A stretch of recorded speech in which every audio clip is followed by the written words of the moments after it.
안녕하십니까. 행복한 아침 이재용입니다. 안녕하세요. 정예인입니다. 네, 오늘은 목요일이고요. 뉴스부터 몇 가지 살펴보도록 하겠습니다. 7월부터 연말까지 해서 3기 신도시를 포함해 3만 200호의 사전 청약 물량이 쏟아집니다. 그런데 알짜 지역이 빠졌습니다. 사전 청약 제도는 개발될 곳에 미리 청약을 받아서 집값을 올리는 패닉 바잉을 줄이겠다는 건데, 모두가 원하는 서울 지역은 동작구 수방사 부지 200채가 전부입니다.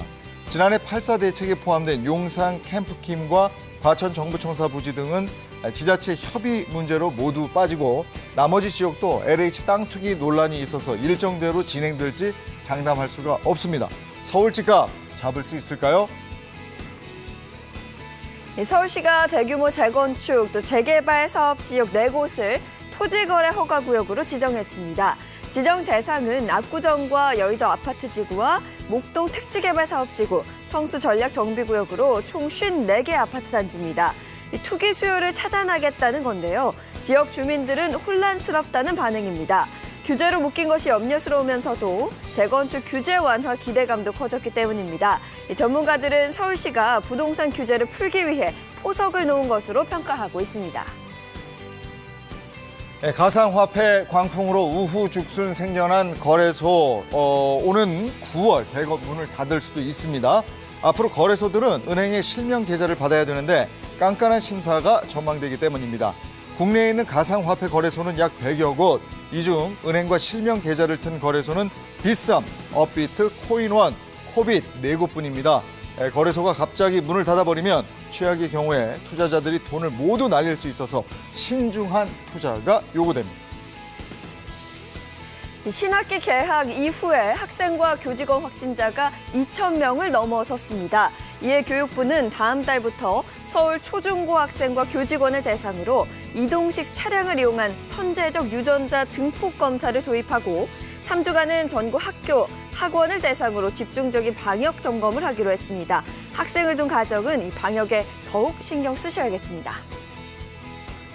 코로나19 확산세가 거센 가운데 신규 확진자 수가 900명대로 급증했습니다. 어제 0시 기준 신규 확진자는 731명으로 누적 확진자 수가 11만 5천 명을 넘어섰는데요. 특정 시설이나 집단을 중심으로 한 앞선 유행 때와 달리 이번에는 전국적으로 일상 감염이 속출하면서 확진자 규모가 더 커질 가능성이 높습니다. 마지막으로 백신 접종 현황은 21일 0시 기준 1차 접종자가 13만 명이 추가돼서 177만 명으로 늘었고요.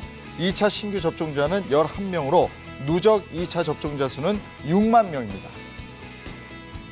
네, 이어서 오늘 날씨 소식 전해드리겠습니다. 어제는 날이 제법 더웠습니다. 때일은 초여름 더위가 기승을 부렸는데요. 어제에 이어 오늘도 대체로 하늘 표정 맑은 가운데 대기 건조 지속될 것으로 보입니다. 수도권과 내륙 곳곳으로 건조특보 확대된 만큼 크고 작은 불씨 관리, 화재 예방에 신경 써주시기 바랍니다. 오늘 수도권과 경기 남부 지역을 중심으로는 종일 미세먼지 농도 나쁨 수준 기록하겠습니다. KF80 이상의 보건용 마스크 반드시 착용하시기 바랍니다.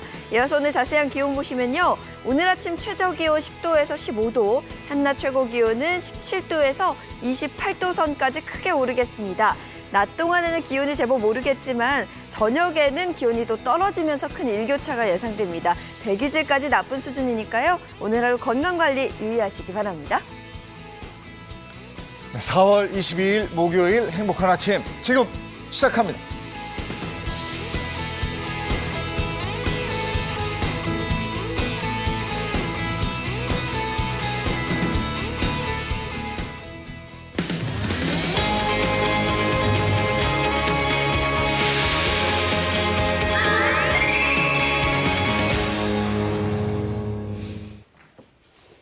네, 목요일 돈이 보이는 경제부터 시작하겠습니다. 정철진 경제평론가, 이호선 심리전문가 방송인 박수림 씨, 어서 오세요. 네, 반갑습니다.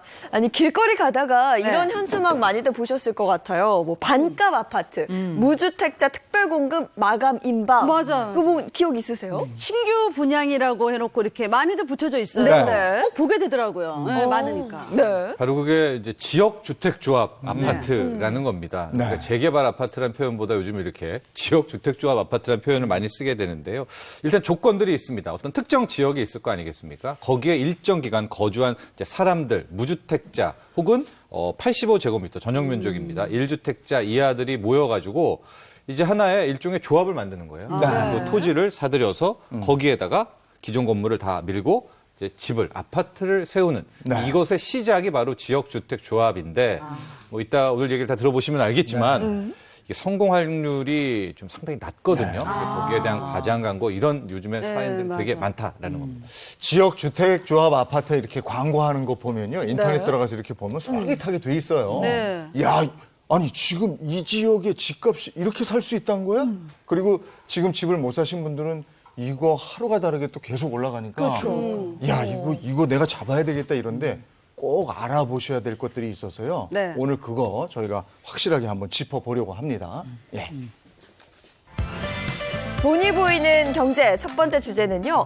원수에게 소개하는 아파트입니다. 이렇게 소개한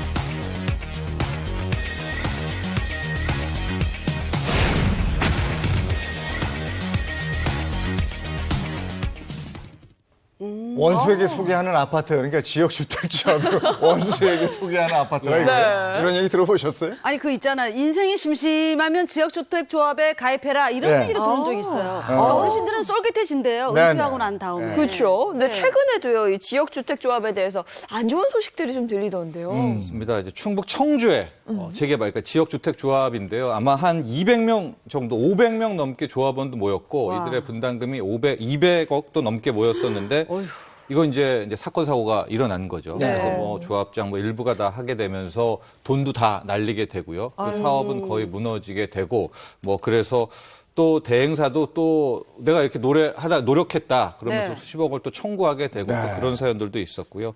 근데 항상 보면 저런 사건 사고에는 조합장 그리고 총무에 그러니까 몇 번씩 바뀝니다. 적어도 네, 기본적으로 맞아요. 그런 사건 사고가 끊이지 않고 용인시 주택조합에도 거의 200억대 사기 혐의가 있어서 또 수사가 돌입하기도 하고 대단하다. 비단 지금 이런 지역뿐만이 아니라 이 지역주택조합 아파트 쳐보시면 네. 사건 사고 뉴스가 예. 쏟아집니다. 내 집 마련을 위해서 정말 피 같은 내 돈 쏟아 부은 건데 이게 이렇게 되니 말이에요. 뭐 피 같은 정도가 아니라 완전 전 재산이죠. 네. 거기다 지금 보면은 뭐 수익률이 7%가 넘는다 그러니 은행보다 낮잖아요. 네. 그러면 아무래도 조금 고령인 분들 같은 경우에는 월세로 하지만 이렇게 한번 해볼까 이런 생각도 하실 수밖에 없잖아요. 네. 하죠. 그럼 우선 대체 이 지역주택조합이 정확히 뭔지 이거부터 좀 알아야 될 것 같아요. 일단 취지는 굉장히 좋고요. 만약에 이대로만 잘 진행되면 정말 반값 그거보다도 주변 대비 싸게 아파트를 네. 얻을 수가 있습니다. 이제 특정 지역이 있어야 되겠죠. 그 이제 지역에서 동네 사람들 일단 시작은 그렇습니다. 네. 모여서 토지들을 쫙 다 매입을 합니다. 그런 다음에 기존의 건물들을 싹 허는데 대부분이 거기가 이제 낙후된 지역들이 많고 네. 상가들도 저층 상가들이 많이 있습니다. 그래가지고 이제 거기를 싹 밀고 거기에다가 아파트를 세우는 겁니다. 그럼 여기에는 청약도 필요가 없죠. 조합원은 바로 세우게 되니까. 게다가 뭐 재건축 관련해서 뭐 이런 복잡한 사업 승인 인가도 없고 그냥 거기에다 아파트면 지면 되는 겁니다. 그러니까 이 큰 틀에서의 컨셉트만 보면 솔깃할 수밖에 없죠. 예. 그렇죠. 근데 어쨌든 또 일부지만 성공 사례도 있단 말이에요. 그렇죠. 이게 완전히 다 안 되면은 뭐 이렇게 계속 이런 사건 사고가 없겠죠. 성공 사례도 있고 기간이 오래 걸리긴 하지만 뭐 10년, 15년 만에 최초부터 또 이렇게 아파트가 올라가기도 합니다. 최근 사례들 보면 올 2월에 상도역 근처에 있는 A 지역주택조합 아파트 같은 경우에는 뭐 시세보다 1억 넘게 저렴하게 분양도 했다라고 하고요. 또 2019년에는 수원시에 있었던 S아파트, 또 울산 남구의 M아파트 저런 곳에도 이제 지역주택조합이 잘 결국엔 매조지를 해서 네. 아파트를 올린 경우가 있습니다. 성공 사례가 있기는 하네요. 네. 근데 다만 정말 꼼꼼하게 살펴봐야 한다는 얘기인데요. 이 지역주택조합은 일반 쉽게 말해서 서민들이 아파트를 짓는 거잖아요. 네. 이게 어떤 원리로 가능한 건가요? 일단 구조는 굉장히 간단합니다. 제가 여러 차례 말씀드렸지만 이제 특정 지역 사람들이 모이고요. 무주택자 사람들이 모여서 일정 분담금을 납부를 하게 됩니다. 조합을 만든 다음에 그리고 이제 앞으로 여기에 뭐 건설사라고 하죠. 시공사도 끌어들여요. 근데 시공사 같은 입장에서는 손해볼 게 없죠. 네. 브랜드만 주니까. 그러면 이제 여기에 무슨 아파트 들어선다라고 하고 있고 업무 대행사도 하나 끼면서 이제 앞으로 모은 돈들을 가지고 해당 지역에 있는 토지들을 이제 사들이게 되는 매입하는 이제 과정들이 있는데 여기까지 들어보면 너무나 간단하고 쉽지만 그러니까 지금까지 들어본 바로는 네. 되겠네. 이거에. 그렇습니다. 그러나 네. 또 좋은 점 하나 더 말씀드리면은 이제 재건축과 재개발 많이 비교가 네. 되는데 재건축도 정말 규제가 많잖아요. 네. 그리고 재건축에도 그 주민 동의 받기도 힘들고 또 안전진단 받아야 되고 관리 처분인가 받아야 되지만 이 지역주택조합 같은 경우에는 일단 땅만 거기 토지만 다 매입을 하면 되면 네. 그 순간에 있는 건물도 싹 다 밀고 네. 그냥 세웁니다. 그러니까 사업계획 승인인가만 나오면은 일사천리가 되는데 네. 그 직전까지가 쉽지가 쉽지 않죠. 근데 또 계속해서 말씀드리고 있지만 이게 착공률이 또 굉장히 낮거든요. 이에 대해서 서울시가 현황 파악에 한번 나선 결과를 보시면 서울 내 지역주택조합 사업지가 200여 곳에 달한다고는 네. 해요.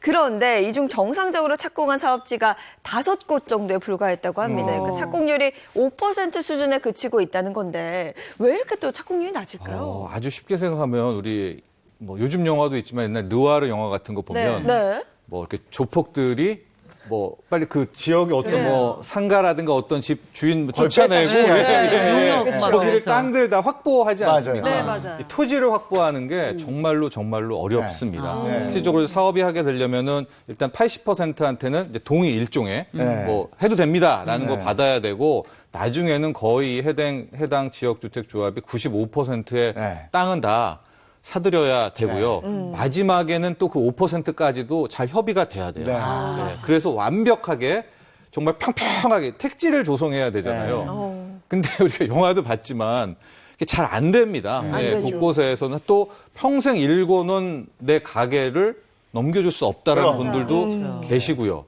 정반대 알박기라고 하죠. 의도적으로 거기에 그냥 그럼. 있어서 절대 못 판다. 그래버리면 이게 2, 3개월 이렇게 쭉 지나가게 되죠. 그럼 사업비는 계속 눈덩이처럼 불어나죠. 이러다가 3년, 5년, 10년 이상 가면서 앞서 우리가 얘기한 것처럼 원수에게 권하는 지역주택조합 아파트 이런 표현까지 나오는 거예요. 그러니까 예전에는 그 토지를 그 딱 확보하기 위해서 조폭들 막 동원해가지고 강제로 뺐다시피 수용을 했다면 요즘에 좀 큰일 나죠. 안 되죠. 네. 근데 이게 처음에 사업 시작 초창기에는 100만 원에 팔리던 땅이 네. 조금 지나면 200만 원이야. 이게 조금 지나면 300만 원 되고 조금 지났더니 2천만 원 돼버려요. 그러네. 이런 걸 다 주변에 봤기 때문에 안 내놓는다고.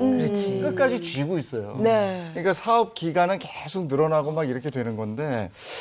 자, 그래서 저희가 지역주택조합 가입을 할까 하셨던 분, 그리고 이미 한 분들을 위해서 뭘 점검해야 되는지, 그리고 그분들은 어떤 얘기를 하는지 받아봤어요. 네. 그걸 수림 씨가 좀 소개 좀 해주시죠. 그분들 궁금해하시는 분들이 굉장히 많아서 사연을 받아봤는데 저는 H아파트에 대한 로망이 있습니다. H아파트를 시공사로 한 지역주택조합이 생겼더라고요. H아파트는 유명하니까 믿을만 하겠죠?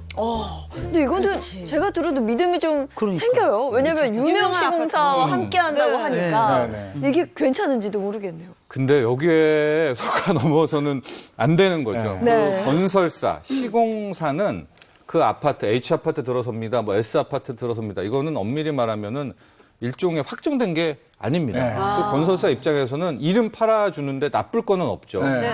근데 실제로 그 아파트가 들어서려면 앞서도 말했잖아요.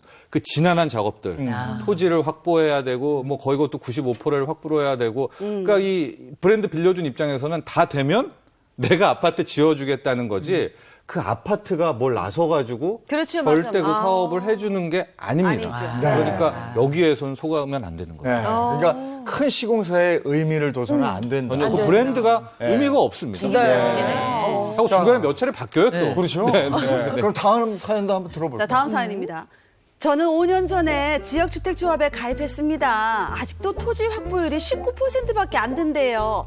사업주의 77%에 해당하는 분 중에서 돈을 더 받으려고 밀당하는 것 같더라고요.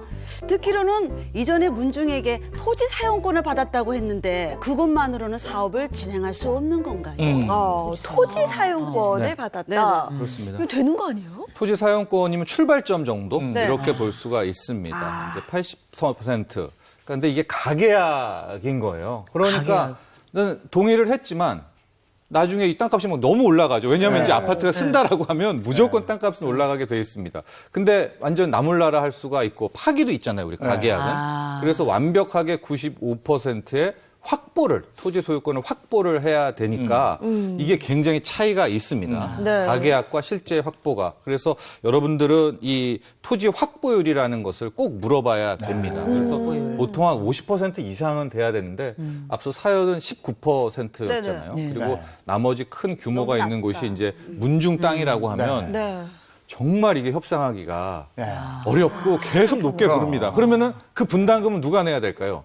최초에 모여졌던 조합원들이 더 내야 되고 더 내야 되고 그러다가 또 조합원 수를 늘립니다. 그러면 마진은 또 최초로 또 떨어지게 되고 이런 악순환이 나오게 되고요. 게다가 사건 사고도 굉장히 많다라고 했잖아요. 중간에 조합장이 횡령하는 경우, 조합장과 총무가 또 떠나는 경우. 그래서 뭐 우스갯소리이기는 하지만 지역주택 조합 살 때 들어갈 때 언제 들어가냐? 조합장 몇 번 바뀌었어. 그래서 한 3번 정도 바뀌었으면 이제는 좀 이제는 사건 이제 되겠구만.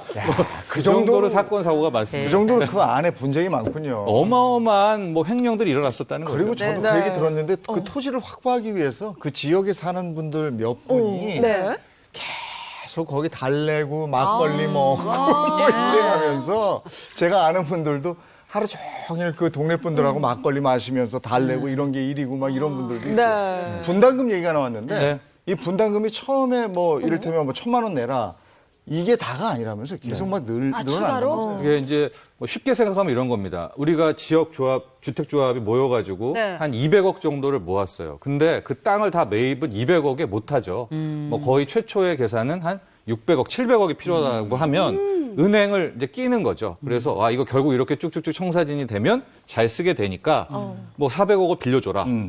그런데 그게 빨리빨리 토지를 확보하면은 좋은데 팔려는 사람이 안 팔면 그 빌린 돈은 이자가 계속 불어나게 돼서 이게 10년 이상 가버리면 이제 기존의 조합원들이 모았던 그 200억도 이자 갚는데 다 날라갑니다. 시간이 돈이네. 그렇습니다. 시간이 결국 돈이 되는 거죠. 네, 그 추가 분담금이 계속 늘어날 수 있는 거고 또 시공사가 바뀌게 되면 또 계약금을 날리는 경우도 있다고 하는데요. 이번 사연은 추가 분담금 관련해서 한번 준비해봤습니다. 들어보시죠. 아파트를 저렴하게 사고 싶어서 조합에 가입하는 건데 잘못되면 추가 분담금까지 내야 한다더라고요. 그래서 조합에 문의했더니 추가 분담금은 더 낼 필요 없습니다. 이런 계약서를 써준다는 거예요. 이 계약서만 받으면 추가 분담금을 낼 필요는 없는 거겠죠? 아니 계약서를 썼으니까. 그러니까. 계약서니까. 그렇죠. 그러면 확실한 거 아니에요? 근데 그게 참 웃긴 거죠. 왜냐하면 그 조합에게 자기가 추가 분담금을 안 내겠다라는 계약서를 쓴 건데요. 그 조합원이 자신이잖아요. 그렇죠. 그러니까 자기가 자기한테 안 내겠다라는 그렇게 되면 뭐 자기 다짐 같은 셀프 계약이니까. 정신 승리 같은 거잖아요. 그러니까 의미가 없죠. 자기가 자기한테 계속 안 낸다라고 하면 사업은 진행이 안 되는 걸요. 그야말로 난 누구하고 계약한 거니? 이렇게 되는 거예요. 그렇죠. 계약은 했는데. 조합장은 그냥 그 사람도 조합원입니다. 그렇기 때문에 그 계약서라는 것, 추가 분담금 안 내요, 뭐 추가 분담금 얼마 안 돼요. 이게 다 무용 지물이고요. 심지어는 아파트 올라서서 다 되는 그 순간에도 마지막에도 3천만 원, 5천만 원, 6천만 원 또 추가 분담금이 붙는 경우가 실전에는 굉장히 많습니다. 아니 그러면 이거 안 내는 방법은 전혀 없는 거예요? 빨리 해야죠. 빨리. 은행이자 불어나기 전에 빨리 확보해가지고. 계속 지금 정철지 전문가 하는 얘기는 빨리. 빨리. 쉬운데 어렵다. 그래서 이 분담금 때문에 탈퇴를 원하는 그런 사연도 들어와 있다고 그래서 한번 확인하겠습니다. 자, 지역주택조합에서 추가 분담금을 3천만 원이나 더 내라고 합니다. 지금까지 들어간 돈이 9천만 원. 8년 지났지만 진행되고 있다는 소식은 없습니다. 전 더 이상 얽매이고 싶지 않습니다.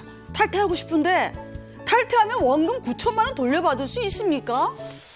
이거는 일단 진짜 중요하다. 탈퇴하면 원금을 받을 수 있을 것 같진 않아요. 아유, 제가 못 들어도. 받아요. 그렇죠? 네. 근데 이게 얼마나 떼이냐의 문제인데. 그치. 뭐 한 얼마나 떼일까 이게?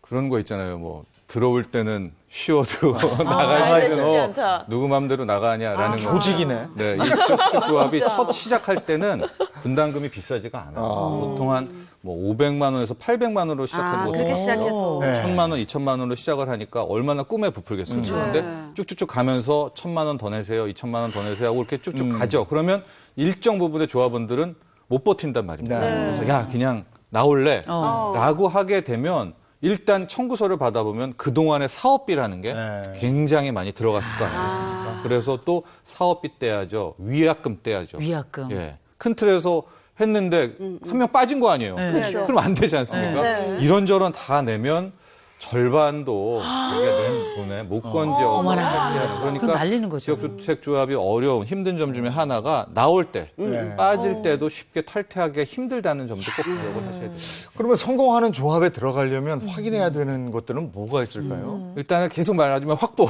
토지 확보, 토지 땅 확보. 확보. 네. 토지 매입률이 얼마나 됐나 이것도 네. 동의보다는 실제 소유권 확보를 이제 살펴보셔야 되고요. 또 시행사들과 그동안의 관계들 쭉 보면 또 얼마 정도의 돈을 끌어다 지금 쓰고 있는가 하고 월 이자가 얼마 정도 나가는가 이런 금융 비용을 네. 꼼꼼히 체크를 해야 됩니다. 또 그런 걸 안 알려주는 조합장은 네. 이건 뭔가 문제가 있는 그쵸. 거죠. 이거를 예, 들여다봐야 이상하죠. 되니까요. 예, 네. 그래서 또 계약자 스스로 관할 지자체에도 한번 물어보고요. 네. 단순히 부동산 사장님뿐만이 아니라 또 뭐 민원24 거기 들어가서 조합원 뭐 인가 사업 승인 여부들 어느 정도까지 지금 진척이 되어 있는지를 꼭 본인 스스로가 확인을 해야 되는데요. 다만 한 가지 딜레마는 이게 확보율도 높고 네. 탄탄하고 잘 되고 그러면 무슨 문제가 있냐? 이게 이 피가 이미 엄청 올라가 있습니다. 예, 이게 참 시장 경제여서 네. 예, 잘 된 것은 또 아예 시세 대비 꽤 많이 올라가 있다라는 또 그런 이제 딜레마 양날의 검이 있죠. 그래도 확인하고 들어가셔야 돼요. 그래도 그게 낫죠. 네. 예. 근데 네. 왜냐하면 그때 다 확인하고 그래서 나중에 집이 완공되면 또 오르거든. 그러니까 아이고. 요거 확인해도 좀 비싼 것 같아도 네. 그게 나아요. 왜냐하면 저도 예전에 첫 집이 사원주택이었어요. 그러니까 예전에는 그 회사별로 그렇죠. 몇 개 회사가 모여서 땅을 매입하고 거기에다가 그 회사의 출자금으로 집을 짓고 그래서 그걸 했었어요. 네.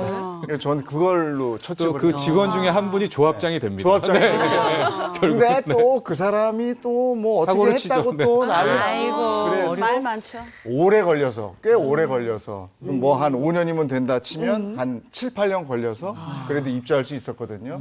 여러 가지로 꼼꼼히 따져보셔야 됩니다. 네. 자, 네. 다음 거 주시죠. 네, 돈이 보이는 경제 주제는요. 백화점이 멸종되고 있다입니다.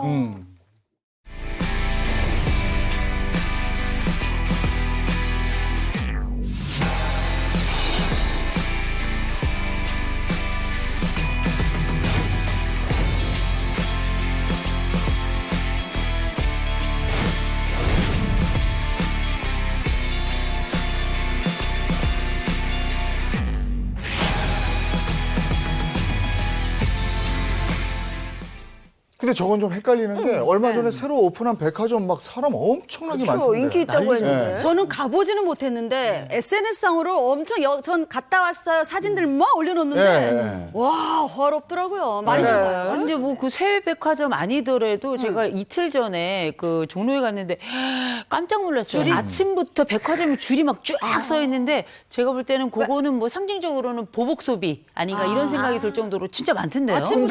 근데 지금 화면에 백화점이 멸종되고 있다. 그러니까. 네. 이게 이제 포스트 코로나19의 한 단면이죠. 우리 생활들이 실제 오프라인에서부터 온라인 그리고 이런 유통에 있어서도 언택트가 정말 다 대중화가 되고 있지 않습니까? 그러니까 실질적으로 백화점이라는 공간은 가야 되는데 가서 뭘 사야 되는데 네. 요즘에 다 인터넷 구매를 맞아요. 하고 다 나가지를 온라인으로. 않지 않습니까? 네. 그래서 실질적으로 작년 같은 경우에는 어떤 통계가 있었냐면 백화점 우리 유명한 백화점 3사 있지 않습니까? 네. 하고 편의점 브랜드 3사가 있는데 이 매출액 기준입니다. 오히려 편의점 3사가 우와. 백화점 3사의 매출을 압도하는 대박. 원년이 있는 그런 상황까지도 나올 정도로 네. 지금 심각한 상황에 왔습니다. 예. 네, 좀 더 자세히 들여다보면요. 작년에 백화점 빅3의 매출이요. 28.4%였는데 편의점 빅3의 매출이 31%였다 그래요. 그러니까 편의점 매출이 백화점을 능가한 게 지난해가 최초였다고 합니다. 이러다가 그 편의점에서 명품 파는 거 아닌가 싶어요, 이제. 그럴 수도 있겠네. 근데 작년에 사실 우리가 코로나 때문에 워낙에 긴장해 있었는 데다가 왜 작년에 백화점 가시거나 큰 마트 가셨던 분들 왜 조기 종료하는 영업을 조기 종료하는 경우 많이 맞아요, 보셨을 맞아요. 겁니다. 그런데다가 작년 같은 경우는 워낙에 두려움도 크고 또 저희가 방역을 지키느라고 집에서 안 나온 경우가 많았거든요. 네네. 그러니까 매출이 떨어진 건 저는 좀 이해가 되는 것 같아요. 거기다가 향토기업의 대표주자로 꼽히는 대구백화점이 52년 만에 문을 닫았다고. 네. 대구백화점은 정말 상징적이죠. 네. 대구뿐만이 아니라 뭐 경북 지역 전체에서도 상징적인 뭐 랜드마크 같은 그런 지역이고요. 지역 자본으로 운영되는 뭐 대구에 가면은 다 약속을 그렇게 하죠. 대구백화점 앞에 네. 대백이라고 대백 앞에서. 대백 앞에서 대백. 만나자 뭐 이렇게 대백. 얘기를 하는데요. 작년에 영업 손실이 175억이 됐고 일단은 올해 6월 말까지만 영업을 한 뒤에 휴점에 들어갈 이제 계약이라고 합니다. 재개점 뭐 이런 계획은 아직까지는 나오고 있고 뭐 매각서 이렇게 좀 흉흉하기는 네. 한데 네네. 이래 작년에 타격이 좀 굉장히 컸었고요. 네. 또 사이즈가 클수록 또 작은 가게보다 백화점은 고정 비용이라는 게 더 크잖아요. 그렇죠. 가만히 둬도 나가는 돈. 네. 근데 지금 영업 실적은 계속해서 곤두박질 치고 있으니까 아마도 경영진 입장에서도 버티기가 힘들지 않았나 이렇게 생각합니다. 네. 아니, 근데 저희가 앞서도 얘기했다시피, 뭐, 이번에 오픈한 백화점도 그렇고, 요즘은 그냥 봄나들이 겸 백화점 가시는 분들도 많거든요. 다시 뭔가 좀 살아날 수 있지 않을까요? 그런데 이걸 두 가지로 좀 나눠봐야 됩니다. 이런 트렌드가 아예 다시 시작되느냐. 그러니까 지금 우리가 코로나19 이전인 2019년 12월 말의 세상으로 돌아갈 수 있느냐. 이제 그건 아니지 않습니까? 네. 그러니까 최근에 나왔던 모습은 그동안 너무 억눌려 있다가 네. 이제 팍 터지게 되는 그 일시적인 단면이 잠깐. 아닌 것인가. 네. 아닐까. 이제 이렇기 때문에 과연 이런 것들이 정말 네. 4월뿐만 아니라 5월, 6월, 연말까지 쭉 갈지는 미지수죠. 네. 그러니까 코로나 그 이전에도 어떤 조짐이 있었던 모양이에요. 그러니까. 그렇습니다. 네. 네, 이미 우리가 뭐 그러잖아요. 뭐 물건은 여기 백화점에 와서 다 입어보고 한 다음에 찍어서 그렇지. 그거 맞아요. 따로 사지. 사게 네. 되는 이제 그런 패턴이 확산이 됐다가 코로나19가 터지면서 거의 이제 직격탄이 그렇지. 낭떠러지로 확 밀게 된 것인데요. 네. 또 하나의 특징적인 것이 그러니까 백화점이 요즘 가보시면 중저가를 안 둡니다. 네. 네, 그런 매장을 다 없어요. 왜냐? 거기는 마진이라고 하죠. 이익률이 굉장히 낮아요. 그러니까 주로 명품으로만 이렇게 딱 포진을 하게 되는데 그럼 뭐 진짜 마진율 뭐 50% 이상 뚝뚝 떨어지는데 문제는 이제 명품도 그렇죠. 소비자가 똑똑해져가지고 맞아요. 온라인으로. 예, 온라인으로 사고 또 병행 수입이라는 것도 나오고 굉장히 네. 채널이 다양해져서 지금 명품을 또 무기로 한 백화점도 네. 과연 이게 언제까지 먹힐 수 있을까? 네. 그래서 우리나라 사례는 이런데 그럼 외국 사례도 이렇습니까? 백화점 문 닫습니까? 그렇죠. 아마 뭐 뉴욕의 메이시스 백화점 뭐 이런 것들을 알 텐데 일단은 미국에서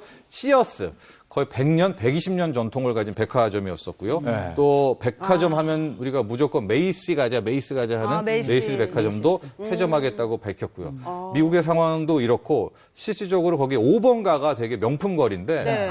거의 지금 뭐 초토화됐다라고 합니다. 네. 네. 그리고 맨하탄에요. 일본도 백화점 뭐 폐업이 속출하고 있는데 오누마 백화점이 올해 1월 일본 3대 백화점이라고 하는데 파산을 신청을 했었는데 아마도 일본 백화점 협회도 이제 큰 틀에서 오프라인을 축소하고 이제 온라인 쪽에 새로운 어떤 것들을 모색하려고 한다. 또 이런 입장을 네. 하고 있습니다. 네, 그래서 요즘 백화점들은요, 정말 그 백화점이라는 간판을 떼고 새로운 형태의 쇼핑 문화 공간을 창조하는 경우들이 또 굉장히 많습니다. 요즘 그래서 많이 간다는 백화점 보면 주로 우리가 놀 공간, 쉴 공간 휴식 이런 공간, 것들을 맞아요. 네, 굉장히 많이 마련을 해뒀더라고요. 근데 백화점에 창이 있더라고요. 네. 창? 그래서 밖을 보게 돼 네. 있어요. 근데 원래 백화점은 다 창이 닫혀 없어. 있죠. 그러면 그다음에 거기 시계가 없어요. 시계 없어, 맞아. 근데 그런 거 다 있던데. 1층에 화장실도 없어. 절대 못 가요. 아, 올라가야 돼? 올라가십시오 이러잖아. 이게 사실 이게 소비 심리에 네. 기초를 하고 있거든요. 그래서 보통은 이제 창문이 없거나 시계가 없다는 건 뭐냐면 정신을 놓고 그 안에서만 그렇죠. 몰입하도록 하게끔 하는 거고,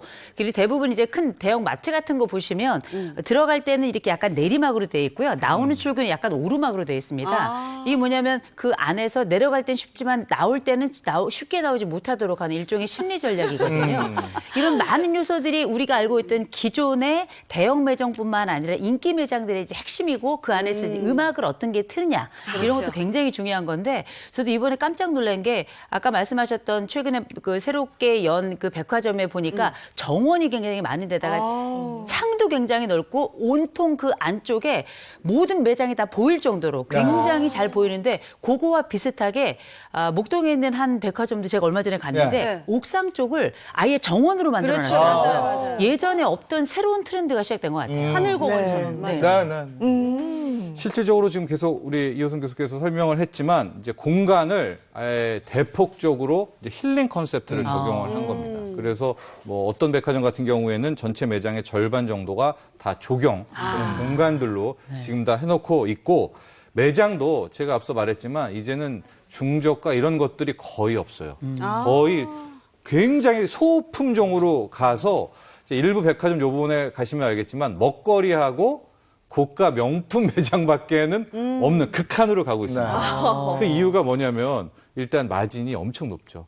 커피숍 같은 경우가 굉장히 많이 남지 않습니까? 그러니까 그런 공간들을 계속 두거나 아니면 굉장히 고가 상품들, 이런 명품 매장을 두면서 어쨌거나 사람들이 와서 이익은 남기고 공간을 활용하려는 이제 그런 모습들을 보이고는 있는데, 지금 이런 상태로는 아직까지는 역부족일 수가 있습니다. 그러니까 요거 외에 획기적인 뭐 하나가 더 있어야 되는 거거든요. 네. 어쨌거나 점점 더 우리 아이들 보면 옛날에는 백화점 가자 그러면은 다 따라 나오고 막 놀러 나오고 그러는데 요즘에 나가자 그러면 초등학생들 거의 안 따라 나오거든요. 네. 근데 이 친구들이 나와야 지갑을 열거든요. 눈으로 보게 되면. 그러니까 이 아이들을 이제 끌고 나올 수 있는 그런 유인이 뭐냐. 그래서 이벤트도 많이 하고 거기에 뭐 게임도 하고 심지어 예술 작품 그런 것들은 이제 직접 가서 봐야 되니까 이제 어쨌거나 사람들을 끌어내고 그 다음에 지갑을 여는 이런 전략들을 많이 세우고는 있는데, 과연 이것이 먹힐지. 오래 갈지. 예, 앞으로 이제 홀로그램 시대가 되고 뭐 4차 산업혁명이 되면은 가상현실 시대가 되고 이런다는데 저 오프라인 공간을 어디까지 활용할 수가 있을지는 굉장히 유통업계에 또 큰 고민거리가 됩니다. 근데 사실은 저 어렸을 때는 그 지금도 있는 시내 한복판에 있는 S백화점 그 5층에 어린이 정식이라고 있었어요. 어린이 정식이요? 어린이 정식 그거 먹는 날은 정말 국경일 같은 날이었어요. 그리고 밥공기 이렇게 엎어놓고 있는 거. 엎어놓고 있는 거. 그리고 뭔데요? 어린이 정식에 그 햄버거 스테이크, 돈가스 이렇게 나오는 거예요. 그리고 우리는 오므라이스가 그땐 다였지. 근데 그때는 어린이 정식이라는 메뉴가 있었어요. 아, 이거는 꿈의 세계였고 파르페라는 걸 처음 먹었어요. 이렇게 아이스크림이 이렇게 있는데 색깔도 다르고 밑에 뭐 있어서 이렇게 빨아먹기도 하고. 야, 신세계가 열리고 아이고 이름이네.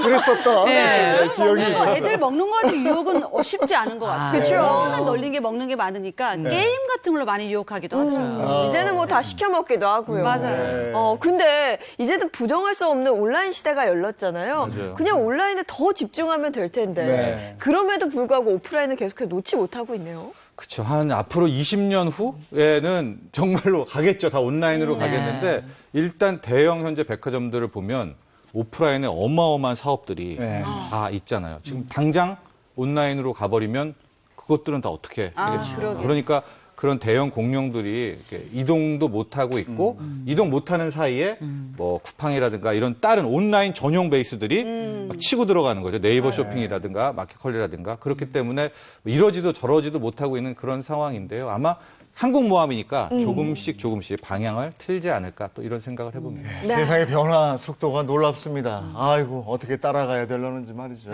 예, 오늘 고맙습니다. 고맙습니다.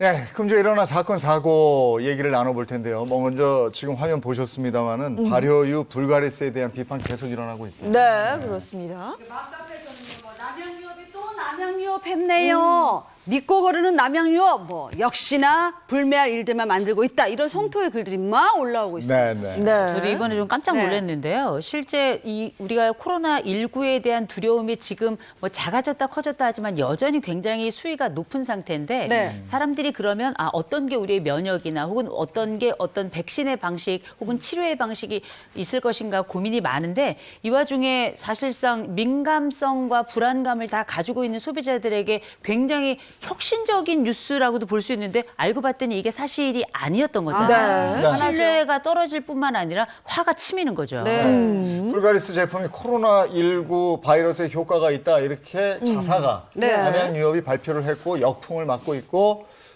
지금 뭐 굉장히 그 여론이 거세거든요. 네. 여기에 대한 얘기 최영일 시사평론가와 함께 얘기 나누죠. 어서 오세요. 안녕하세요. 네, 반갑습니다. 이 발효유 불가리스가 코로나19 예방 효과가 있다고 얘기를 해서 네. 한동안 정말 전국이 떠들썩거렸거든요. 네네, 이런 이야기를 광고로 하게 되면 과장 광고, 허위 광고로 처벌받게 됩니다. 그런데 이게 문제가 된 게 네. 심포지움이에요. 네. 그러니까 학술 연구 발표회 이렇게 되겠죠. 근데 여기서 발표를 하기를 숫자를 들으면 우리가 그럴듯한데 자, 이 불가리스라는 식품에 이 코로나 바이러스 억제 효과가 77.8%라는 연구 결과가 나왔다. 이게 대학 연구팀하고 같이 얘기한 거거든요. 네네. 그럴듯해 보이잖아요. 그러니까 그게 보도된 시점부터 온라인에서 불가리스 제품이 모두 다 쇼핑몰에서 일시 품절이 됩니다. 다 팔려나갔고 더 문제는 남양유업의 주가가 들썩들썩하면서 맞아요. 무려 28%나 오르면서 매미 투자자들이 54억 원을 매수했어요. 예. 물린 거죠. 예. 이런 사태가 벌어진 겁니다. 저도 집 주위에 그 편의점 한 3군데가 있는데 거기 가봤더니 불가리스 다 없어. 맞아요. 궁금해서 가봤죠, 저는. 네. 불가리스 없어요. 네. 이 심포지엄 발표 내용을 보면 뭐 세포 실험 가지고 발표를 했다는 건데 네. 이걸 가지고 이렇게까지 발표하는 예는 없었다고 그래요. 그러니까 연구 발표가 이런 예는 없어요. 네. 그러니까 이제 3단계로 보통 하는데 네. 세포 실험을 해서 효과가 있다. 네. 이건 기본의 기본이고요. 그다음에 동물 실험을 합니다. 그리고 동물 실험이 지나면 이건 사람이 섭취하는 식품이기 네. 때문에 인간 실험, 이게 임상 실험이라고 우리가 부르죠. 임상도 흔히 1상, 2상, 3상, 그렇죠. 몇십 명, 몇백 명, 몇천 명 또는 몇만 명. 네. 이렇게 하고 효과가 있네 없네 하는 건데 세포 실험만 한 거예요. 그리고 77.8% 억제 효과 있어. 그러니까 이게 내용을 들여다보면은 아닌데 그렇죠. 또 발표해서는 안 되는 단계인데 덜컥 발표를 해버리면서 이런 사태가 벌어졌던 거죠. 거기다 이 세포 자체가 또 동물 세포도 아닌 상황인데 아. 사실 우리가 연구 발표를 하거나 특별히 어떤 특정 기관에서 발표를 할 때는 이런 식의 굉장히 얄팍한 발표를 할 가능성은 거의 없거든요. 네. 그 이제 실제 우리처럼 지금 뭐 전 세계가 다들 코로나 때문에 불안감을 감추지 못하고 있는데 이런 실험 결과를 심포지엄을 통해서 일부러 열었다는 것 자체가 이건 정말 의아한 일이다 이렇게 봐야 되겠죠. 네, 이 심포지엄을 자세히 들여다보면요. 수상한 점이 또 있다고 하더라고요. 자, 그러니까 학술 연구 발표회의 모양을 띠고는 있습니다. 네. 제목도 거창해요. 코로나 시대 항바이러스 식품 개발 심포지엄 이렇게 돼 있는데 그 내용에는 여러 가지 식품이 나올 수도 있잖아요. 네. 그런데 불가리스가 주인공이에요. 그러니까 불가리스를 위한 심포지엄이다 이렇게 볼 수가 있는 거고 우리가 이 학술 발표회 장소에서 연구자들이 모여서 발표를 하게 되는데 이 행사장 자체를 남양유업이 대관을 했어요.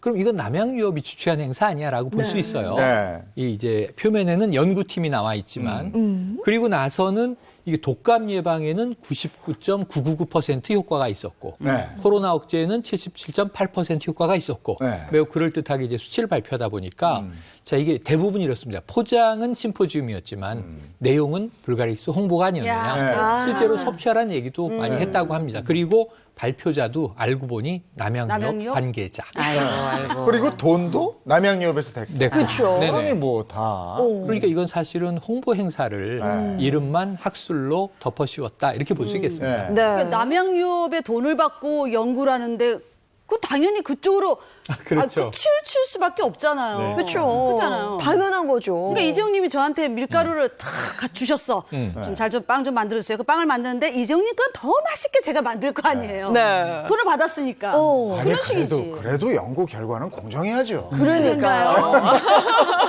그래도 연구 결과는 공정해야죠. 맞아. 당연하죠. 근데 식약처는요, 이 부분에 대해서 굉장히 단호한 입장을 보여주고 있습니다. 남양유업을 고소까지 했죠. 네, 네. 고소했고요. 바로 경찰청에서 지금 수사에 돌입했다는 보도가 오늘 나오고 있습니다. 남양유업은 이제 수사 대상이 됐고요. 행정 조치도 받았어요. 영업 정지 2개월. 2개월 동안은 뭐 이제 물건 판매 안 됩니다. 자, 그런데 문제는 식약처도 행정처분을 내렸지만 금융당국이 주시하고 있는 게 거래소에서 아까 이게 주식이 이상하게 움직였잖아요. 네. 그런데 이게 한 나흘 전부터 남양유업 주가가 꿈틀꿈틀했다는 거예요. 사전에 그럼 비공개 정보를 이용해서 뭔가 이런 얘기가 미리 흘렀던 거 아니냐는 의심이 되고 이게 이제 금융당국으로 넘어가서 조사를 하게 되면 자본시장법 위반을 들여다보게 됩니다. 그러니까 이게 미공개 정보를 활용해서 주식을 사고 팔아서 주가 조작이 될 수도 있고요. 또는 특정 소수 세력이 이득을 취하는. 그럼 누가 손해를 보느냐? 개미가 손실을 보게 되죠. 이게 만약에 의도성이 있다고 판단되면 이 자본시장법으로 이 주식거래 문제로 또 이중처벌을 받을 수도 있는 상당히 위험한 상황에 처했다고 볼 수 있습니다. 네. 남양유업 공장 세종시에 있는 거는 어쨌든 한동안은 문을 닫을 것 같다고. 그렇죠. 그러는데. 아니, 근데 남양유업이 이걸 몰랐을까요? 이런 걸 이렇게 하면은 후폭풍이 이 정도로 일 거라는 걸 그렇지. 감지를 못했을까요? 무리수를 둔 데에는 대부분 다 이유가 있죠. 이게 뭐 많은 분들이 얘기하는 건 이게 아마 떨어지는 매출이 워낙에 컸기 때문이다라고 이제 보통 얘기를 하더라고요. 근데 사실 우리가 남양유업 하면 2013년도에 그 남양유업 갑질 사태를 아마 기억하실 겁니다. 그때 당시에 그 대리점주들 대상으로 밀어내기식 영업하다가 이게 문제가 되면서 처음으로 그때 불매 운동이 벌어졌어요. 네. 그때 그 불매 운동이 벌어지고 그때부터 사실상 이 불가리스가 이쪽 업계에서는 거의 뭐 압도적이었거든요. 네. 그랬는데 매출이 떨어지기 시작하면서 작년 같은 경우에는 처음으로 1조 원 밑으로 떨어지기 시작했고 실제 적자도 771억이 났다. 이렇게 알려지면서 벼랑 끝에 서서 무리수를 둔 게 아닌가라는 게 지금 이제 판단입니다. 네, 그 갑질 사태로부터 한 8년 정도의 시간이 네, 지났거든요. 근데 아직까지도 기업 이미지 회복을 못 하고 있어요. 회복이 어렵고 이게 소비자 뇌리에서 지워지지 않죠. 그러면 대부분의 이 올바른 기업이라면 전공법으로 대응을 합니다.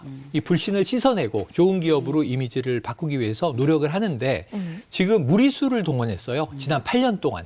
이게 브랜드 숨기기예요.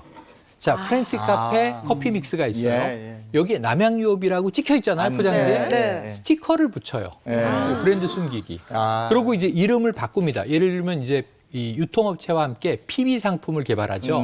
그럼 남양유업을 뒤로 빼니까 이거 유통업체 제품인가 보다 하고 또 손이 가게 되고 그다음에 2014년에는 새롭게 디저트 카페 브랜드 백미당 1964라고 하는 브랜드를 런칭하는데 남양유업은 빠지고 그러니까 이 브랜드가 남양유업 것인 줄 아는 소비자가 의외로 또 드물고 그러네요. 그다음엔 아예 2019년에는 자회사가 남양 F&B 이제 푸드를 유통하는 회사들이 많이 생기는데 이것은 이름을 건강한 사람들 이렇게 상품을 바꿔 자회사인데 남양이 빠졌잖아요.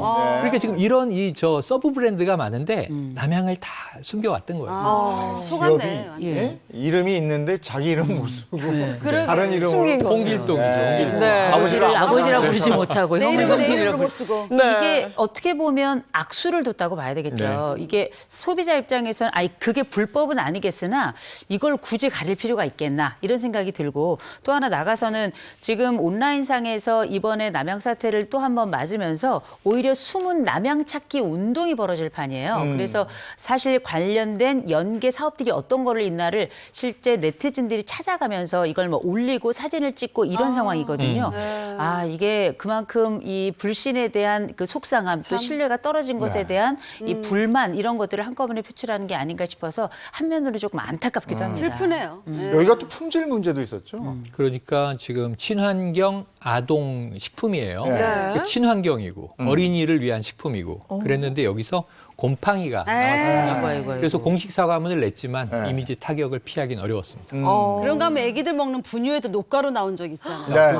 근데 그쪽에서는 뭐 공정 과정에서는 문제 될 거 없다 이렇게 잡아댔잖아요. 근데 전문가들은 얘기하거든요. 공정 과정에서도 부식이 일어날 수 있으니까 그 얘기 듣고 식약처에서는 당장 용기 개선을 공고했잖아요. 네. 먹는 거 가지고는 좀 더 촘촘하게 했었어야 되는데 네. 또 사과도 안 했잖아요. 네. 자기는 잘못해놓고는. 그렇죠. 네. 그리고 또 오너일가도 뭐 문제 있지 않았어요? 저희가 이게 자꾸 엎친 데 덮치는데 네. 이 황하나 씨 사건 마약 투약입니다. 아, 그런데 남양 유업 창업주의 외손녀. 네. 그러다 보니까 남양유업 이름이 자꾸 또 나오니까 이 남양유업 쪽에서는 이거는 우리와 관계없는 일이다. 그렇죠. 뭐 창업주의 외손녀인데 업무 외적인 일이긴 하죠. 네. 근데 자꾸 이제 소비자들은 또 이미지가 겹치는 문제가 있었고 그렇죠. 또 구체적으로는 이제 홍원식 남양유업 회장이 지금 기소 의견으로 경찰이 수사해서 검찰에 송치한 사건이 있는데 경쟁사를 비방하는 온라인 게시판 댓글을 네. 올리도록 지시했다는 거예요. 그러니까 이제 상대 회사를 음해하거나 네. 또는 이제 악플들을 통해서 명예훼손을 한 거 아니냐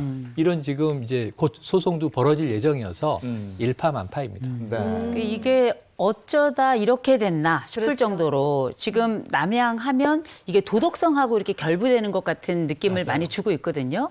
그러니까 이번 같은 경우에는 남양 쪽에서 사실상 본인들의 셀프 디스를 한 것과 다름이 없습니다. 엄밀히 말하면 이번 우리가 지금까지 해왔던 얘기를 좀 모아보면 첫 번째 갑질 문제가 있었고요. 네. 그다음에 품질 문제가 있었죠. 오너 리스크 문제 있죠. 거기다 이번에 그 심포지엄 문제로 불거진 이 불신 문제가 또 하나가 다. 겹치게 되잖아요. 네. 근데 이 네 가지가 합쳐지면 도덕성의 문제와 뭐 품질의 문제와 이게 뭐 본인들이 원했던 안 원했든지 간에 계속적으로 이 부정적인 사항들이 합쳐지면 아예 관련된 모든 남양이 붙은 모든 것에도 사실상 영향이 갈 수 있기 때문에 맞아요. 이 부분에 대한 회복이 지금 가능할까요? 우려가 되는 부분이죠. 네. 이런저런 사건이 있었는데 이제는 스스로 사건을 만들어버렸네. 셀프가 되는 네. 거죠. 예. 그렇게 됐어요. 그러니까 이 심포지엄 안 했어도 되는 거 아니었겠어요? 그렇지. 네. 그런데 문제는 이게 허위 과장 홍보에 이제 이 의심도 받고 네. 제일 심각한 건 자본시장법 위반이 나오면 타격이 클 것 같습니다. 예. 네.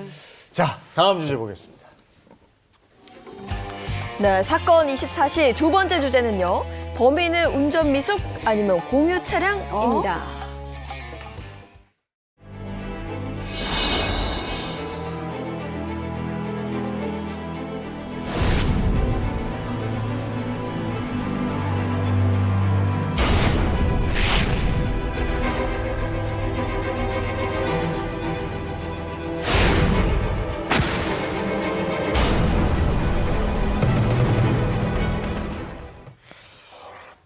최근에 20대 대학생 5명이 숨지는 사고가 있었던 네네. 거죠. 네. 네, 그러니까 지난 15일이었는데요. 네. 이제 충남 농산의 탑정호 인근에서 아반떼 승용차가 네. 추락을 한 겁니다. 네. 그리고 이제 여기서 5명의 이 승차자들이 탈출하지 못했는데요. 네. 남성 2명, 여성 3명 이렇게 네. 이제 사망자가 나왔고요.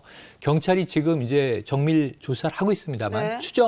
추정치는 운전 미숙으로 아. 이게 제대로 이제 이 브레이크를 잡고 회전을 하지 못해서 네. 이 저수지로 굴러 떨어진 것으로 보고 있습니다. 네. 이게 차에 탑승한 지 뭐 10분도 되지 않아서 사고가 났다 이런 얘기 있던데요. 8분입니다. 8분. 아유. 네. 차에 5명이 타고 출발한 지 무려 8분 만에. 아. 근데 이제 자정이 좀 지난 심야이긴 했어요. 그런데 문제는 뭐냐면 이 차량은 공유 차량. 네. 그러니까 렌트를 한 거죠. 그래서 차량을 빌린 사람과 운전을 한 사람이 달랐어요. 네. 차량은 여학생이 빌렸습니다. 네. 운전은 남학생이 했는데 아우. 지금 공유 차량의 경우에는 네. 이 운전 경력 1년 미만은 하지 못하도록 돼 있어요. 그러니까 안 되니까 이렇게. 네. 그런데 이 운전자가 이 면허를 딴 지 1년이 안 된 네. 그런 이제 남학생이었어요. 네. 그러니까 이제 운전 미숙 상태인데 심야에 네. 5명을 태우고 아유. 공유 차량을 또 자기 명의가 아니라 타인 명의로 빌린 것을 타고 운전을 하다가 네. 이런 안타까운 사고가 났던 겁니다. 네. 아, 근데 이걸 확인을 할 수가 없는 게 장롱 면허로 10년 가지고 있는 사람은 운전 네. 10년 경력자 취급을 해주니까 그렇죠. 운전 안 하고 그냥 처분되고. 면허만 땄을 수도 있거든요. 네, 네. 자, 근데 이게 다른 사람의 이름으로 빌려서 일단 빌리고 네. 운전은 내가 한다. 네. 이런 일이 근데 팽배하다면서요? 예, 그러니까 지금 이 경우만 해도 네. 자, 면허를 제시하고 차를 좀 빌리겠습니다 하는데 면허 따신 지 1년이 안 됐네요. 네, 네, 네. 그럼 빌리실 수 없습니다. 그럴 수 있잖아요. 그러니까. 근데 이제 타인의 면허인데 말씀하신 대로 운전은 잘 안 했지만 네. 장롱면허지만 딴지는 몇 년 될 수 있는 거죠. 근데 이게 이 경우만이 아니라 이전에 계속 빈번했던 사건이에요. 네. 특히 문제는 10대 미성년자들이 네. 면허가 없는 아이들임에도 불구하고 네. 부모의 면허를 제시하고 온라인상으로 네. 그리고 차를 빌립니다. 네. 그리고 운전하다가 사고 나는 예가 1년에 여러 차례 나오고 네. 있고 나왔었거든요. 네. 그래서 이 문제가 계속 지적되는데 아직도 해결이 안 되고 있습니다. 네, 특히나 공유 차량 같은 경우는요, 그냥 스마트폰 어플리케이션 통해서 하는 경우도 맞아요. 많아서요. 네네. 말씀해 주신 것처럼 면허가 없는데 운전하는 무면허 운전자들도 굉장히 많더라고요. 맞습니다. 이게 굉장히 편리하긴 해요. 네. 온라인으로 회원 가입을 해두고 그다음에 내가 원하는 차종, 내가 원하는 시간, 내가 이제 이 차를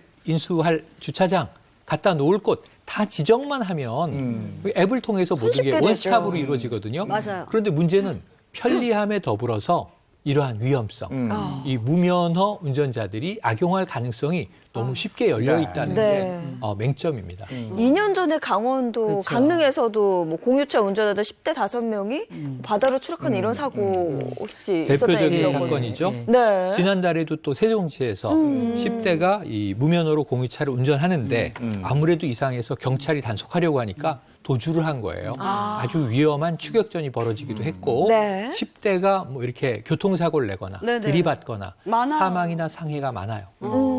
이게 앱이 주는 굉장히 편리함인데 중요한 거는 걸러낼 방법이 없는 거죠.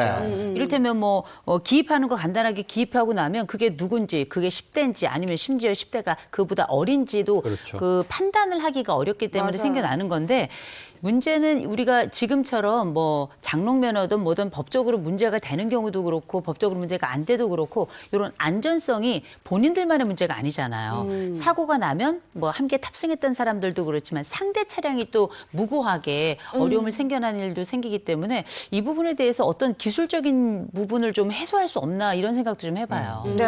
차라는 게 정말 편리한 문명의 이익인데 이거 잘못 쓰면 다들 아시겠습니다만 사람이 다치고 죽고 하는 흉기가 되거든요. 그렇습니다. 네. 네. 실제 제주도 같은 경우는 그렇대요. 이렇게 운전면허증을 따고 주행 연습 어디 가서 하게? 제주도 가서 하지. 이렇게 얘기 나올 정도로 도로가 한산하니까 차들이 네. 없으니까 거기서 애들이 그냥 겁 없이 막 달려가는 거예요. 네. 이게 베테랑들도 제주도에서는 진짜 운전 조심하라는 그런 말도 있거든요. 네, 실제로 제주도에서 사고도 많이 일어나고요. 아, 정말 그래요. 그래서 한국교통안전공단에 따르면요, 2015년부터 19년 기준으로 10대에서 20대 교통사고 건수가요, 15,321건으로 전체로 봤을 때는 37.6%나 기록을 했다고 합니다. 렌터카 교통사고 10건 중에 3건 이상이 1020 세대라는 그런 말이기도 합니다. 네. 아니 근데 이거 차를 빌리고 이럴 때 경력 증명서를 가져오세요 이럴 수도 없는 거고 네네. 어떻게 해야 될지 모르겠어요. 그래서 되는 거 본인을 좀 인증하는 인증 제도를 강화하고 개선하자. 네. 요즘 휴대폰으로 다 하는데 지문 인증도 하고요. 맞아, 맞아. 안면 인식도 하고요. 여러 가지 기술들이 있잖아요. 그래서 지금 이 차를 빌리려는 사람이 면허증이 등록되고 제시된 본인인지 정도는 예. 한번 인증을 강화하는 건 필요해 보이는데 네. 기술적으로 안 되는 것도 아닌데 이게 지금 몇 년째 안 되고 있습니다. 이게 몇 년 전에 왜 9살짜리가 운전을 한 적도 있었어요. 맞아요? 네네. 깜짝 깜짝 놀랐는데 이게 지금 우리나라도 그렇지만 해외 뭐 전 세계에 자동차 없는 곳 없잖아요. 네. 그러면 우리 흔히 말하는 이제 우리나라도 지금 선진국이 됐습니다만 그 이전에 먼저 선진국이었던 뭐 미국이라든지 이런 국가들을 보면 사실상 아이들이 면허를 조금 일찍 답니다. 네. 보통 이제 뭐 15살, 16살 되면 면허를 따는 경우가 있는데 그 전에 어떤 일이 있냐면 이미 굉장히 오랜 안전 교육을 이제 기본적으로 받고 있고요. 또 한 가지는 우리가 이 자동차가 기술적인 문제라고 생각하지만 타인의 생명도 함께 다뤄야 되는 윤리적인 측면도 굉장히 강하잖아요. 그래서 안전교육과 윤리교육 이 두 가지가 선진국에 비해서 우리나라는 대단히 좀 취약한 편입니다. 이런 것들을 오히려 경제교육 필요하다고 얘기하는 것처럼 누구나 운전하는 시대니까 안전교육도 사실상 이게 좀 어려서부터 좀 해야 되는 게 아닌가 이런 생각을 해봐요. 네. 네. 4월, 5월 꽃피고 날 너무 좋잖아요. 네. 그래서 공유 차량이나 렌터카 이용하는 사람들이 많다 보니까 사망사고 같은 교통사고가 또 많이 일어난다고 그럽니다. 이럴 때일수록 정말 교통에 대한 그리고 또 안전에 대한 생각 다시 한번 해봐야 될 때구나 싶습니다. 자, 다음 거 볼까요? 사건 사고 24시 세 번째 주제는요, 그렇게 안전하면 한번 먹어봐라입니다.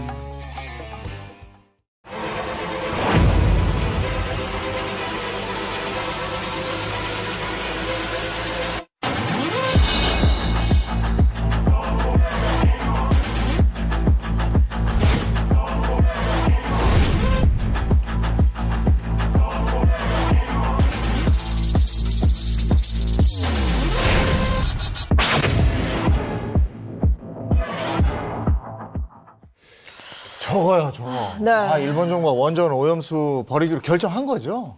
나 걱정해.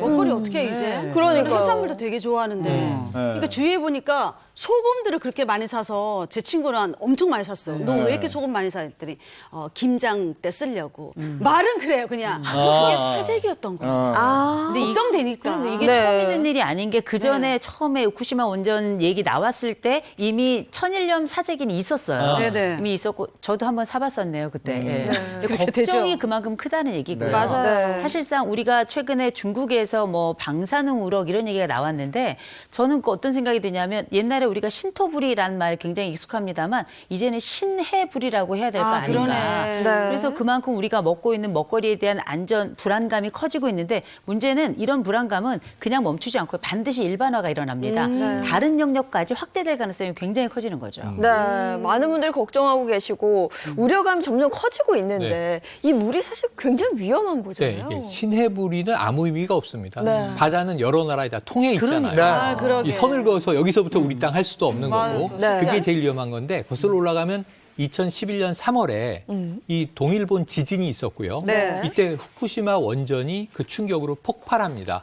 이게 멜트다운이라고 하는데 맞아요. 원자로가 녹아내렸죠. 네. 근데 이것을 식혀야 되니까 끊임없이 냉각수를 부은 거예요.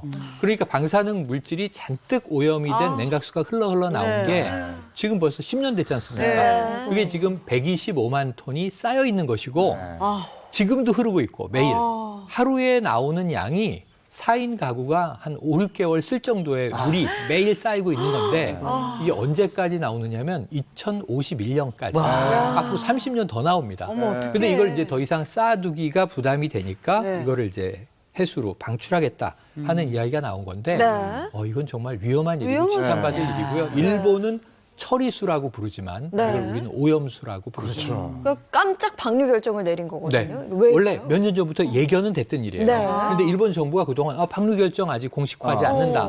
한 4가지 정도의 옵션이 있다.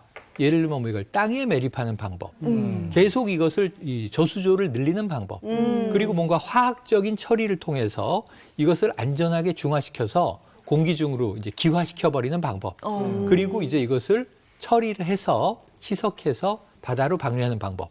근데 이 바다에 방류하는 것이 가장 값싸지만 네. 가장 위험한 방법인데 그렇죠. 이것을 결국은 일본 정부가 바로 며칠 전에 발표하게 된 거죠. 네. 네. 그럼 일본이 이렇게 오염수를 방류하게 되면 우리나라에 도착하는 데까지 얼마나 걸리는 거예요? 그러게. 이게 뭐 이제 그린피스 같은 국제 환경단체도 발표한 게 있고요. 네. 가장 가깝게는 지난해 10월에 네. 독일 킬 대학의 헬름홀츠 해양연구소에서 연구가 나왔는데 네.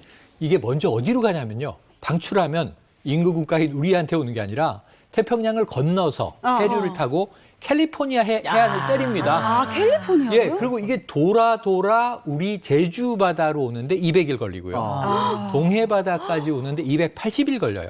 그럼 1년 365일 중에 이제 한 3분의 2 정도가 걸려서 사실은 우리나라만 위험한 게 아니고요. 태평양 연안 국가들을 다 휘돌아치는 거예요. 네. 그러니까 태평양을 다 오염시키는 것이다. 이렇게 볼 수 있겠습니다. 200 더하기 280 하면 480. 그럼 1년하고 조금 더. 그러면 금방 오네?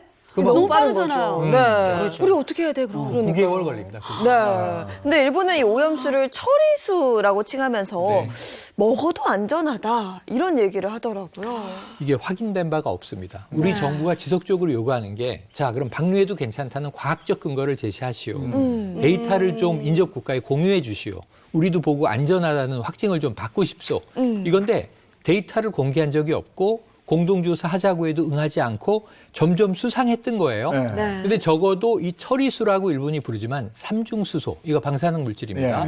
삼중수소가 포함되어 있는 것만 확실해요. 근데 희석을 하고 있다고 얘기를 하는 거죠. 그래서 이 물 1리터당, 방류수 1리터당 6만 베크렐 정도로 돼 있어서 이게 기준치 한 40분의 1이니까 안전하다.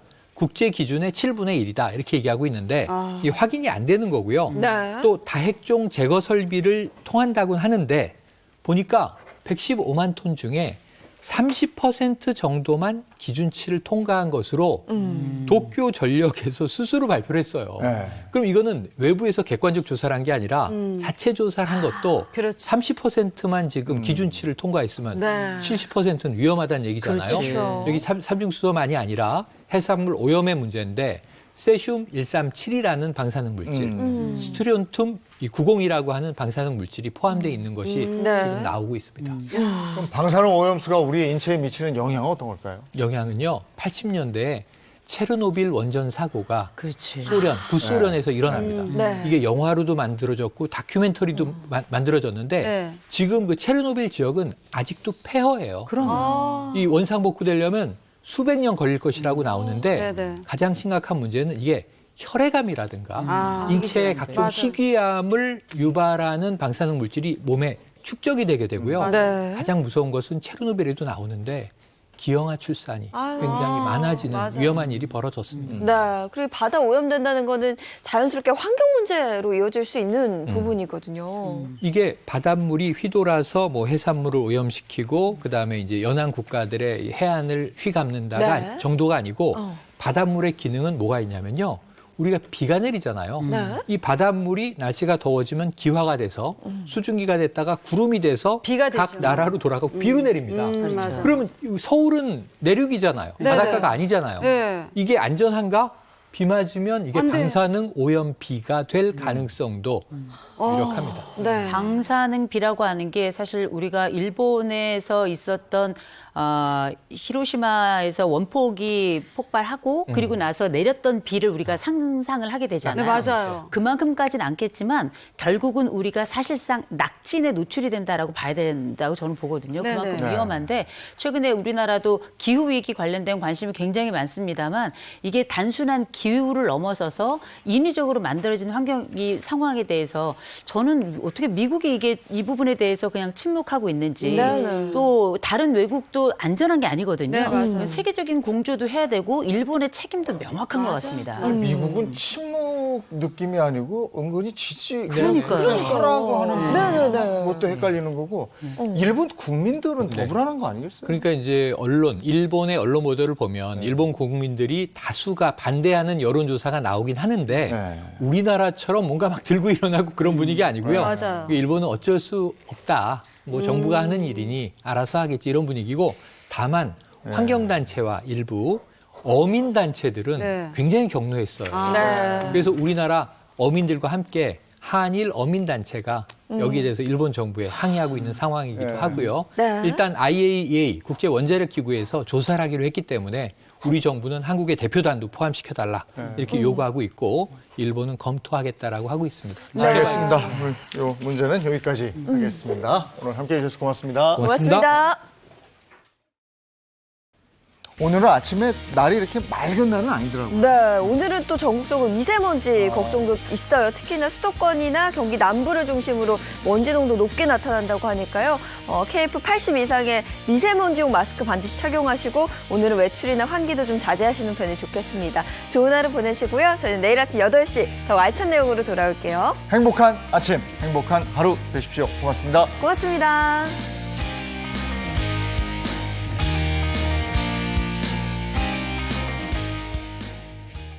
채널 A